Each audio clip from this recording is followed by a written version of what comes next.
ধেয়ে আসছে typhoon Yagi. কয়েকদিন প্রবল বৃষ্টির পূর্বাভাস দক্ষিণবঙ্গে জানাচ্ছেন আবহাওয়া দপ্তর।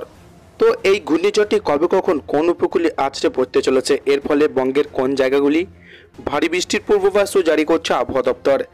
বিস্তারিত জানতে হলে ভিডিওটিকে প্রথম থেকে শেষ অবধি সম্পূর্ণ দেখবেন। ভালো লাগলে লাইক করবেন। এই ধরনের লেটেস্ট খবরগুলি সবারই প্রথম পাওয়ার জন্য চ্যানেলটিকে সাবস্ক্রাইব করে আমাদের সঙ্গে থাকবেন। একের পর এক ঘূর্ণাবর্ত নিম্নচাপের দাপটে নাজেহাল অবস্থা হয়েছে দক্ষিণবঙ্গবাসীর।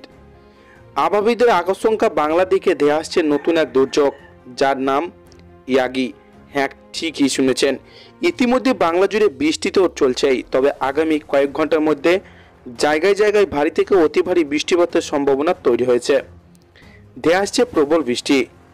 আজ সকালেই কালো মেঘে গিয়েছে শহর কলকাতার আকাশ, ছিটেফোঁটা বৃষ্টি হয়ে গিয়েছে।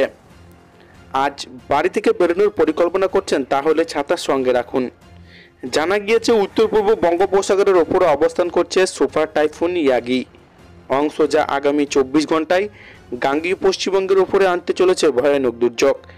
ঠিকই শুনেছেন, উত্তর পূর্ব বঙ্গোপসাগরের ওপরে ঘনীভূত ইয়াগি দাপটে বাংলা জুড়ে প্রবল বৃষ্টির আশঙ্কা করা হচ্ছে। সেই সঙ্গে বাংলাদেশ লাগোয়া গাঙ্গেয় পশ্চিমবঙ্গের জেলাগুলিতে অতি ভারী বৃষ্টির সম্ভাবনা উড়িয়ে দেওয়া যাচ্ছে না। দক্ষিণবঙ্গের সব জেলাতে বৃষ্টি হবে। ভারী থেকে অতি ভারী বৃষ্টি হতে পারে উত্তর দক্ষিণ 24 পরগনা, হুগলি, কলকাতা, হাওড়া, পূর্ব মেদিনীপুর জেলায়।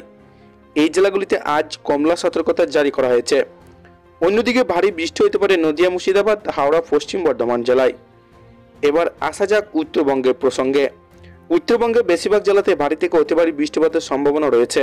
সেই সঙ্গে দোসরা হবে বজ্রপাত।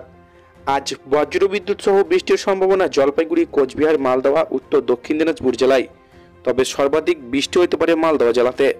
তো এই ছিল আজকের লেটেস্ট খবর। ভিডিওটিকে ভালো লাগলে লাইক করবেন। এই ধরনের খবরগুলি সবার প্রথম পাওয়ার জন্য চ্যানেলটিকে সাবস্ক্রাইব করে আমাদের সঙ্গে থাকবেন।